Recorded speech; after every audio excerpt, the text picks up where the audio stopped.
The Big Bad Boyd on LBC 1152 AM. Call 0171 412 1152. Between now and 10 o'clock, we like to, good morning. Just change the pace into a more social one rather than continue to hound the news agenda of the day in traditional and essential style. We like to just get a pair of comfortable shoes on. Speaking of comfortable shoes, I bought a pair of shoes just to go to the tennis yesterday because I didn't have a decent pair of shoes. And I understand that what blokes wear these days are big, chunky black shoes with some sort of thin metal buckle on them. You've seen them? You've seen these shoes? So I bought a pair of shoes, and I made that mistake of buying as small a pair as possible because we don't like to look as though we've got big feet. I always think big feet are a real turn-off. A lot of women are really embarrassed about the size of their feet, and you shouldn't be, because men like feet of all kinds in women.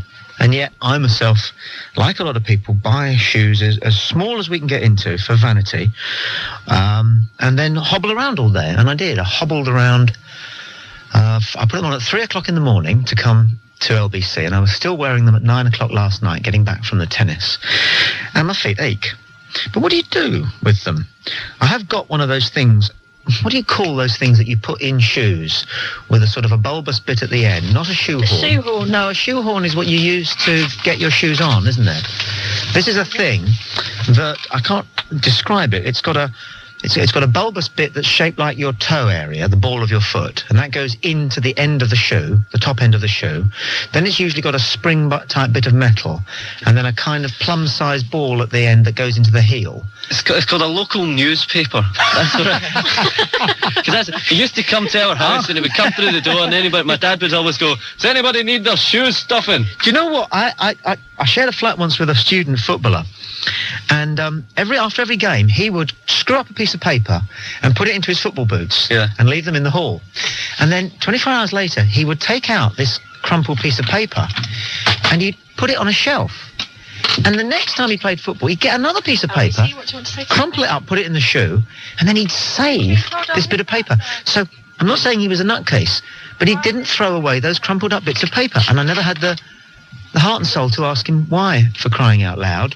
Brian in Highbury. Yes, well done for doing that on the talkback pedal with the microphone open. You can pay that woman 78k a year for that kind of thinking. She creeps over with her microphone live in the gallery and whispers in my earphones something. Brian in Highbury. Brain the size of a planet. Brian's on the line, it is then anyway. Hi, Brian. Hi, Tommy. What? Morning, Joe. Just want to let you know they're called shoe trees. Are they? Yeah, they're called shoe trees. Someone will back me up. Now, wait a minute. I'm not going. Nobody backs up anybody on this programme. It works the other way around. You know those things that you usually buy in charity shops or at fetes, which are fairly badly made, for hanging your mugs on? Yeah. On the draining board? Mm. They're called a mug tree. Right. Are they not? Now, Probably. they're dangerous because if you put all the mugs on one side, over it goes. Yeah. But my point is this. I can see why that's called a mug tree. Yeah. Because it looks a bit like a... You know the logic of English. Yeah, all right. Well, we'll try it. 0171412. 1152. You're a good boy, and I'm glad you rang. Thank you, Tommy. Jackie in Caterham. Jackie. She wants to join in. Jackie, that's good news. Jackie in Caterham, what ho? Hello, what do you want to say to Tommy? Jackie, you there? Yes, I'm here. Hiya. It's a shoe stretcher. That sounds more like it, but... It is. Well, that's what it is, but is that what it's called? Well, what is it for? For stretching... It's to stretch the shoes. Yeah, but do they work? Well, they do. I had one here belonging to my husband, and he, used to put it in his shoes when he bought a new pair of shoes. And is your husband no longer with you? No longer with me now. I'm sorry to hear that.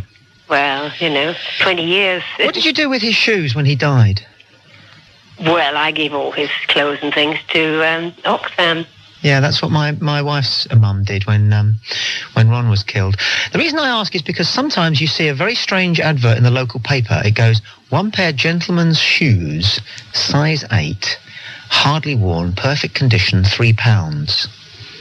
And I've often wondered whether, why, and whether anybody buys shoes like that. Have you ever bought second-hand shoes? No, never. Oh, I did once in a Oxfam shop. I bought a pair of white ones. Yeah. But I always felt funny walking around in somebody else's shoes because I didn't know the story of the shoes. Well, use your imagination. That's what you could do, really, yes. A shoe stretcher, you reckon? A shoe stretcher. Thanks for your call. You're welcome. Hey, Jackie, one thing, quick. Yeah? What's the football setup like around Caterham? Well, in Godstone, just a little next village, they've got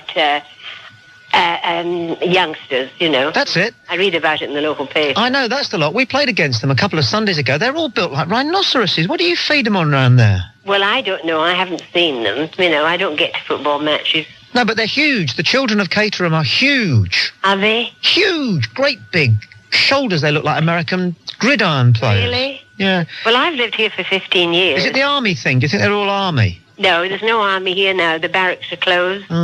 And they're all being knocked down, and they're building houses and supermarkets and God knows all what here. Well, listen, classic talking to you. Thanks for your call. Thank you. Nice Bye-bye. lady. 0171 412 1152. You're listening to LBC. I'm Tommy Boyd. And now some breaking news. There's reports of a French invasion. Now let's go to the news. LBC 11:52 a.m. Reports of a French invasion on the Kent coast. At least 50 French legionnaires are believed to have taken a local church hall in Dover by storm. It's thought that they travelled over in inflatable dinghies without being noticed by the coast guards. They've now destroyed their boats. They also escaped detection when they scaled Dover's famous White Cliffs. At the moment, it's not known if they've taken any hostages or what their demands are, but we will bring you the very latest here on LBC. 0171 412 1152 is the number. Still talking about shoe stretching. Stan's in Shoreditch. Stan, you're on LBC. Morning. Yes, good morning. The object you put into your shoe is officially called a last, L-A-S-T. A last? Yes. And actually the public has self-adopted name of shoe trees and stretchers, but it's actually called a last. I think isn't the last the thing that the cobbler puts the shoe on? Yeah, no, the last we use, well, you use it indoors to keep your shoes in a good condition, and also you stop it from crinkling up. But I have heard of a cobbler's last, but I didn't think... I've seen one too. They're big wrought iron things in black. No, you can get wooden ones, some of which are probably made of beech, and you got this spring in there, you can tie them up. We're talking of these things that you buy in pairs to stuff into a new pair of shoes to... That's right, they're called last. They are called last. That keeps your shoes in shape, actually. So what about the French then? Yeah. David Tom. in London. Yeah, hang on. Liz is, given the fact that we've just been invaded by France, Liz is on free to talk about shoes. Understood. Liz, you're on LBC. Good morning. Good morning. Hi, Liz. Oh, good morning, Tom. Hi. Shoe trees. Yeah. I've called them shoe trees and always have done for the simple reason I think they look like trees. If you were to hold one up, Yeah. The bulbous bit at the top, it is actually a tree shape. You've got like Christmas tree shape. I tell you what, you wouldn't do very good on the Dre's int block test, would you? If you reckon that one of these things you stick in a shoe looks like a tree. Dave's on. He's actually acknowledged the fact that we have been invaded. Oh, Liz, stay where you are. We'll come back to you to talk about shoe stretching in just a second. David, good morning. David's on. No worries. It's too much for him. We'll dig David back out again. 0171 412 1152 is the number. It's all happening, isn't it? It's a bit of a bummer. Been invaded by France and... shoe trees. But what do people want to talk about? Shoe trees. It's only got word, isn't it? I don't care. Liz, sorry. You reckon they look like shoe trees? Not shoe trees, they look like trees. They look like trees? Like a fern type, like a Christmas tree shape. It depends what sort you get. If you get a nice posh wooden one or if you got the cheap plastic. Well, the wooden ones, I mean, you can get them with like a screw type that opens them up that would stretch it purposely. The others just keep them in shape. For those people that can have shoes for years on end that need keeping in shape. But you can also get, may I say, a spray that you just spray on. A shoe softening spray? Yes, and it will stretch the leather. So you spray it, put it on, and it stretches it to your foot. See, the position you'd have to take with shoes and stretching them is that if they're soft enough to be stretched, then they'll be soft enough to accommodate your feet, and you won't need to stretch them. But if they're really solid shoes, then they're going to hurt your feet, and no amount of pressure from within by whatever machine you use is going to do the trick. Well, believe you me, being a sufferer of wide feet and never being able to buy shoes that do fit properly, I'm embarrassed to say, I have used it and it does work. Okay, thanks for your call. All right. 0171 412 1152 on the business of stretching one's shoes and that we've been invaded by France. It's 9:20. Call Tommy Boyd now. 0171 412 1152. It's LBC Breakfast. I'm Tommy Boyd. Through until 10, then it's Steve Allen. We're getting reports that France has invaded, and we're talking about stretching shoes if they're a little bit uncomfortable. 0171 412 1152.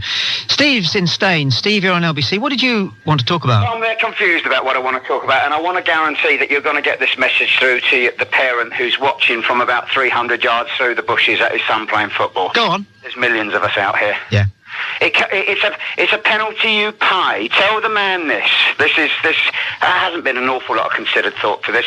It's a penalty you pay for having a passion about your kid's upbringing. And that's the best thing I can say. Let me just do a little... I've watched my son play football. I've managed my son. I went through I went through a year where I didn't work it out, Tom. I didn't work it out that Dad was overly passionate and perhaps overly aggressive about the goals in terms of achievements that he wanted his son to aspire to. Oh, steady, don't be hard on yourself. No, Tom, no, this is quite cathartic, let me pour it out, man. Oh, all right, pour it out. I'm looking for forgiveness. Perhaps you can, bless me in some way and send me forth with some of that wisdom of yours. Oh, you're on the road, aren't you? Be honest, but there's nothing worse than thinking we got it wrong with one of our sons. And I got over that.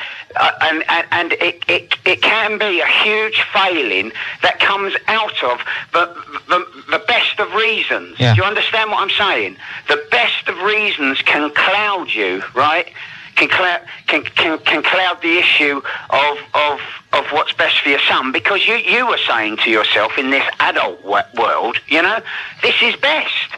It's best that I support him. It's best that I get on that touchline. It's best that I, pass on the slight nuances of the game that perhaps, we all hate after last night. But, do you know what I mean? You've moved onwards and upwards and you've done a good job. Well, why don't you say it? Fella, there's loads of us out here, Tom. It's so important. Say it loud and clear. Be the first to say it, and then I'll let other people come on and do this, because this is so healthy, Steve. I want you to say, I was a junior football manager and I was crap. Go ahead.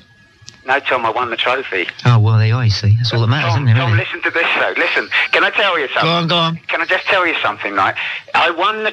you have... listen to me. We ended up third from bottom one year. Have you heard the expression? You have. I know you have, right? Have you heard the expression, we're 2 players off of a good team? Mm-hmm. We got 2 players. Yeah. But next year, it wasn't about... Well, it was a little bit about the way we used to infuse the guys, the way we had an administrator that never spelt their names wrong. We put team sheets out. We had a guy that used to wash the kit and all the rest of it, right? And we had a guy that used to bellow at them, which was me. Yeah. Do you know what I mean? And we had 3 elements, right, of one person, but they were within 3 people, right? And maybe that, and it all came together, and we won the league, and then the only time the club's won the league in 14 years. And I went to a presentation evening, Tommy, I tell you something now, and people came up and said, you're Steve, whoever, right? What a great thing you've done this year. Yeah. I was treated like a god. Steve, just one quick question. It's the kids that did it. Do they still play 5-a-side football on Thursday nights in the drill hall at Staines? No, I think that's moved on, Tombo. I'll tell you who I first saw playing there, and that was a 12-year-old boy who went on to be Gordon Hill, who played for Man U in England. Tombo. That was a great thing.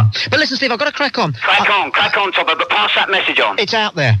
Onwards and upwards. To Stuart in Stanmore. Hi, Stuart. Hello, Tommy. You think I'm controversial these days? Now you're on adult radio as opposed to telephone radio?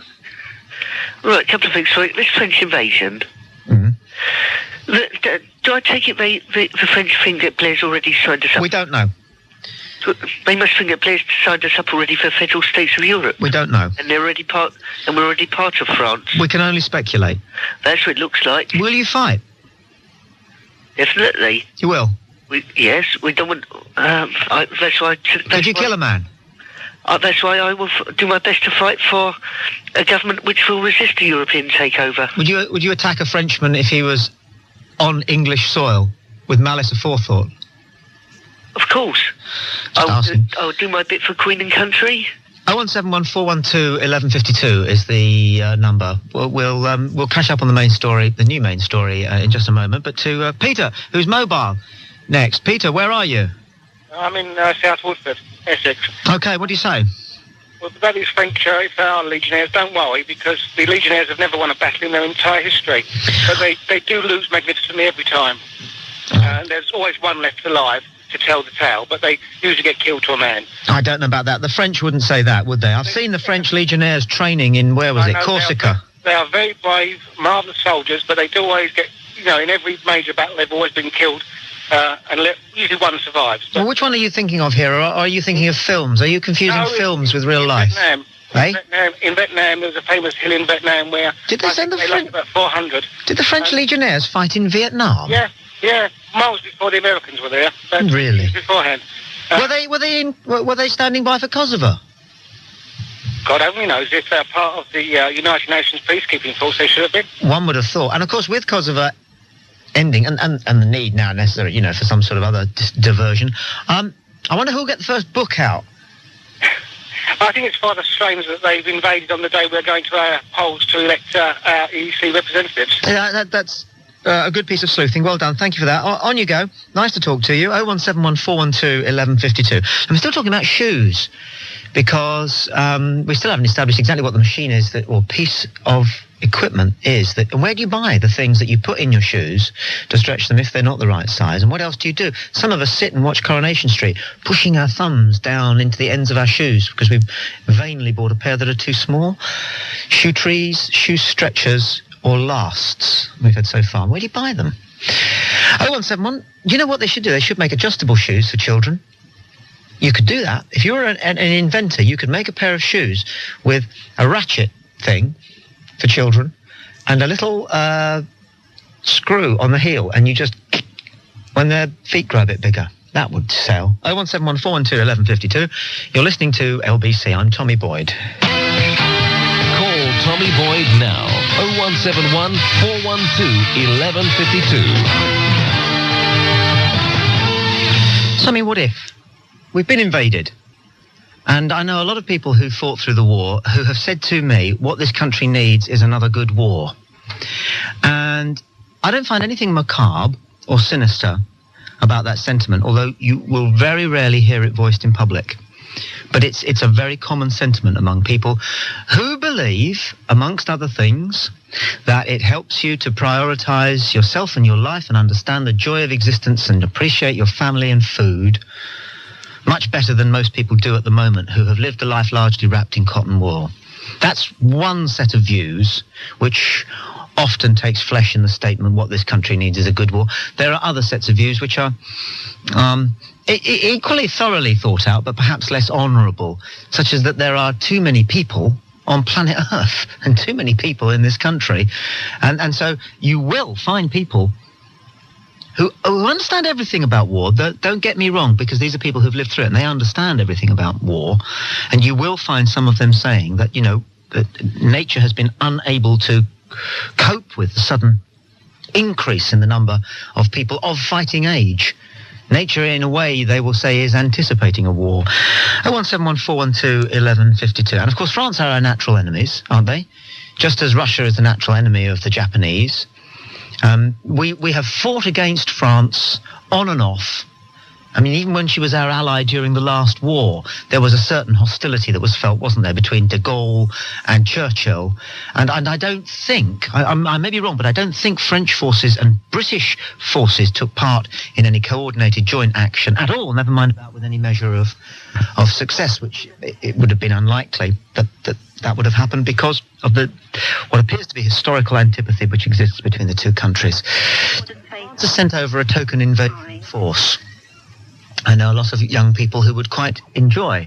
What was that ending of that Errol Flynn movie where he appears to defeat the entire German army single-handed, and as they're going to pin a medal on him, he sprints across the tarmac and jumps into a plane, and waving, he shouts as the movie closes, "Now for the Pacific and a crack at those Japs." Yeah, but there are plenty of people, plenty of young people feeling aimless, feeling as though their lives are pointless, would actually like to have a simple point, albeit one attached to the end of their Winchester.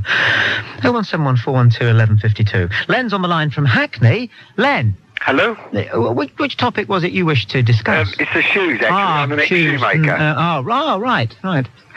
Right, well, actually, there are 3 items: a tree, a last, and a stretcher, and they're all completely different tools. I thought you'd be able to settle this hash. Yeah. Right, a last.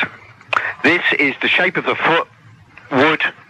It has a very strong spring in the middle, so it can snap in half and remain attached, if you see what I mean. Mm-hmm. Yeah? Yes. In the top of the heel, there is a hole. This allows it to be placed on varying machines for making the shoe. I see. Right, that is a last. Okay. A shoe tree is very, very similar, but in place of the hole, there is a peg standing up with a ball on the top, which looks like a rose bush. Maybe that's why it's a tree. Right? The ball is to snap the last in half to remove it from your shoe, I see. which is to keep your shoe in shape. Right. Shoes and boots. Right. A shoe stretcher, again, is very similar, snaps in half with the ball, but it has a screw attachment that forces the sole and the heel apart, thus stretching the shoe. So they're 3 completely different items. Oh, I'm grateful. Well done. You know what you're talking about. I certainly do. The iron one you mentioned. Yes. Was this a 3-pronged affair? Yes. That's right. They're mostly used today for doorstops, actually. Really? What were they intended for? Well, one, it sat on 2 pieces and one stood up, right? Yes, yes. Yeah. One was shaped like the sole of a foot. Yes. One was shaped like the heel. Yeah. And one was smallish for children's shoes. Right. And mostly they were for cobblers, shoe repairers. Understood. For banging the nails in the bottom when they did use. Who you still see in some high streets, which is fantastic. And it's one of the last crafts which are still plied in the high street. The cobbler's craft, is it not? Mostly on men's. Women's shoes now all come from abroad. And I think there's only one main, or 2 actually, main shoemakers in this country today. I don't know if you're an inventive person, but you obviously have the background, you have the knowledge, and you've probably got the equipment. If it was doable, would it be doable to make an adjustable pair of children's shoes? Shoes. Or football boots? Not really, because it's buying the components. All you'd need really would be a sort of a ratchet device in the sole. And remember, there's not a lot of flexibility in a football boot sole. Are you thinking something like a pair of roller skates whereby they are... Yes. Well, yeah, exactly. Thank you. Yeah, the sole and the heel move apart. Exactly. How would you waterproof it? It doesn't matter. They don't mind their feet getting wet. In fact, they love it. That's true. They love it. They love it. Our boys, if they go out on a Saturday morning and there's some puddles... Oh, they love that. Exactly. Yeah. So that wouldn't matter. Actually, when my children... I've got 3 daughters, and when they were children, my wife was a special machinist. So she used to buy their outfits, one size too big, and alter them. With the spare material, I used to make their shoes to exactly match their outfits. You did? Yeah, and they look the business. Listen, lovely talking to you, Len. I could talk to you all day. If you get a moment on the back of an envelope, see whether you could come up with a vaguely practical idea for an adjustable football boot for children, because it's actually an enormous expense for anybody who's got a son or a daughter. If you've got 3 of them and they all play football, I reckon you're looking at about £100 a year through for at least 10 years. You're looking at £1,000 worth of football boots. That's right, yeah. And if you can make an adjustable thing, or something that would loop onto the bottom of training shoes to give you the stud effect, which is all you really need, you know, you could be in business, you and me. Ordinary shoes, but with, something like the chains they put on. On roller skates, on the old-fashioned roller skates. Yeah. No, I mean, with the studs, it would be something like the chains they put on for snow. Exactly. Len, thanks for your call. Nice to talk to you. And you too. Nice man. 0171 412 1152. We're talking shoes and the business of being invaded by France. You can talk about whichever you like, or anything else, whatever takes your fancy. That number again is 0171 412 1152. It's coming up to 9:45. There are reports of a French invasion on the Kent coast. 50 legionnaires crossed the channel in inflatable dinghies and have taken a church hall in Dover by storm. It's thought they're demanding the widespread adoption of the French language. We'll bring you more on that story as we get it. LBC 1152, c'est 9h46. Merci beaucoup. 0171 412 1152 is the number. We can talk about the ramifications of being invaded by France, or we can talk about shoes and how to stretch them when you buy a pair that is just a tad too small. It's just 9:45. Nora calls from Epps. Good morning. Good morning, Nora. Good morning. Yes, the last person to ring about this was absolutely right, but according to the dictionary... Sorry, are you talking about being invaded or... No, sorry, about the last. Oh, shoes, right. Yes, the shoes. Yes, the last person, as I say, was to speak on this subject was correct, that it's given a definition in the dictionary as a foot track. A foot rack. A foot track. Track. Track. Right. Track. Well done. As in runner. Yep. Shoemaker's last. Mm-hmm. A shaped wooden block on which shoes and boots are fashioned. I'm with you. So, and I do recall my father had an iron or metal version, used to repair our shoes. The last pronged object he described used to repair our shoes for us. I bet if you had that now, it'd be worth a few bob. Yes, it would. It's the sort of thing you see on Antiques Roadshow. Yes, yes. In actual fact, we do have a local shoe repairer who still uses one of these. But I admit, no, not many people repair their own shoes these days.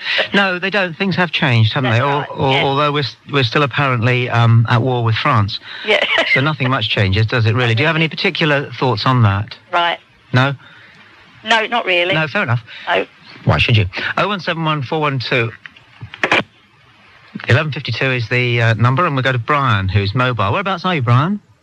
Hello? Hi, Brian. Hello, Tommy. Morning. Good morning to you. Yes, you had a previous call that said that the French Foreign Legion served in Vietnam.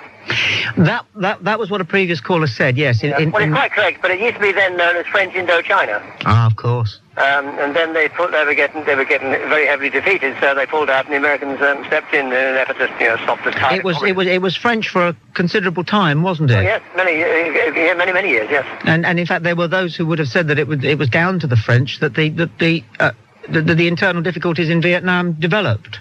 Yes, you could argue about any country that colonises another. I mean, we're responsible for all sorts of things in other countries, aren't we? So we can't actually point the finger at them and say, you're bad guys. We're great because we're equally as guilty. It was always curious to me that the French didn't really establish a vast overseas empire.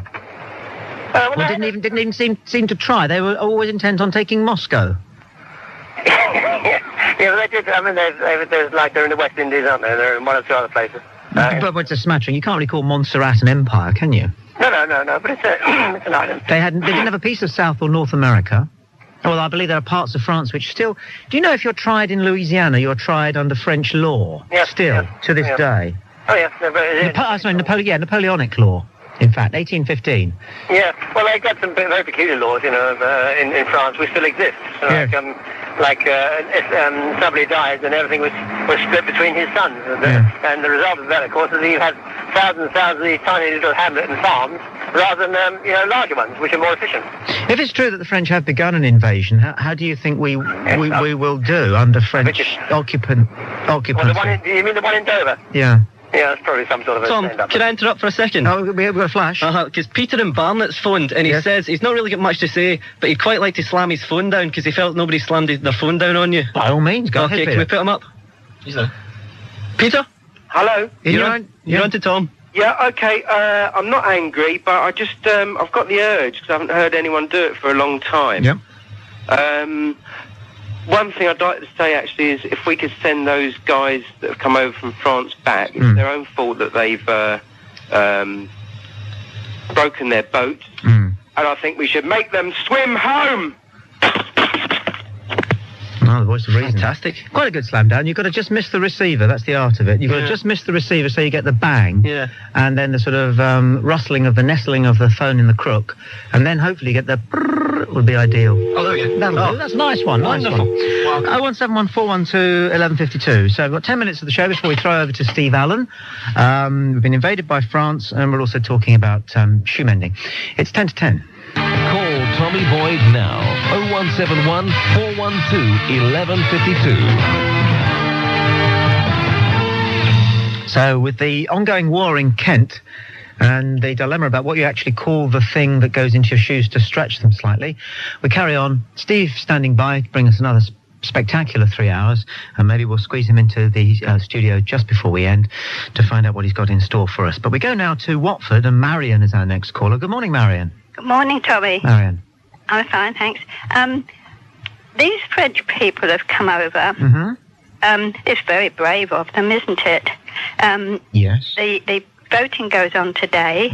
Perhaps they've come over to make sure that we all vote for Euro, they'll have to spread themselves out a lot to make them look a lot. Well, we don't know whether there's more behind. Yeah, it's rather... You see, this was exactly how the Falklands started, wasn't it? They sent in a small force to take, what was the island, Saint something or other, next to the main islands in the Falklands, and they took that and raised a flag. I don't know if they've raised the tricolour.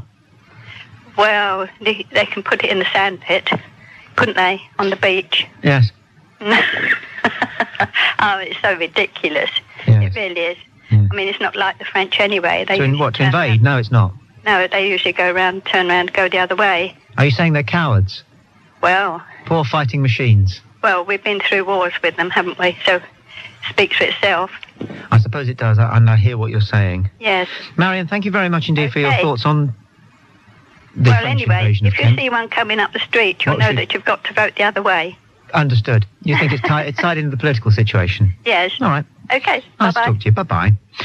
We'll get the last word on today's main issue of the day by talking to Marie in Bexley Heath. Marie, good morning. Hello. Welcome to the show. You just triggered a little memory, Tommy, that years ago, during the war, Yes. our dad used to mend our shoes with bits of old tyres. Now, how did you do that? Well, you shape out a little piece and you've got a good thick rubber heel to put on a shoe. But you see, you We can't... were talking about saving money on your boys' shoes, but I can't imagine anyone doing that today. You saw, that's a very interesting tip. The question today would be, how do you get hold of an old car tyre? Was it an old car tyre? Yes, old vehicle tyres. How did he cut it up? What did he use? Oh, with a something like a Stanley knife. Well, it would ruin your... Didn't have Stanley knives in the war. They did. Were there Stanley knives in the war? They had, well, they may not have been Stanley knives as a brand name. But the same sort of thing? Yes, because you had to cut through thick rubber to heal the shoes anyway. Did you have secateurs during the war? I don't know. Because I don't... yeah. Can't remember. Marie, I'm very grateful for your call. Thank That's right. And Tommy, Yes? the reason a lot of people are not ringing up about the French thing you. Yes?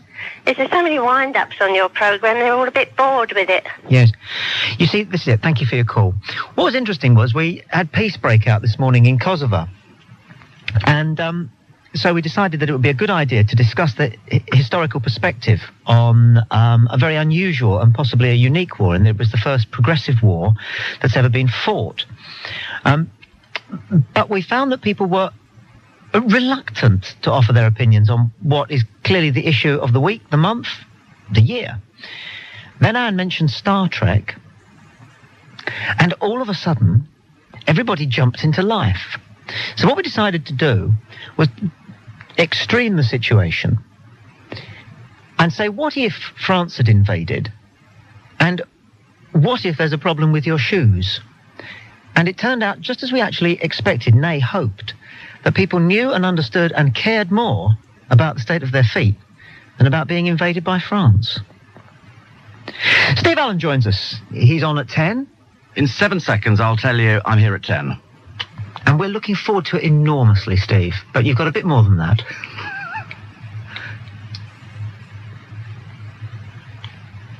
Got the wrong out time, Ben.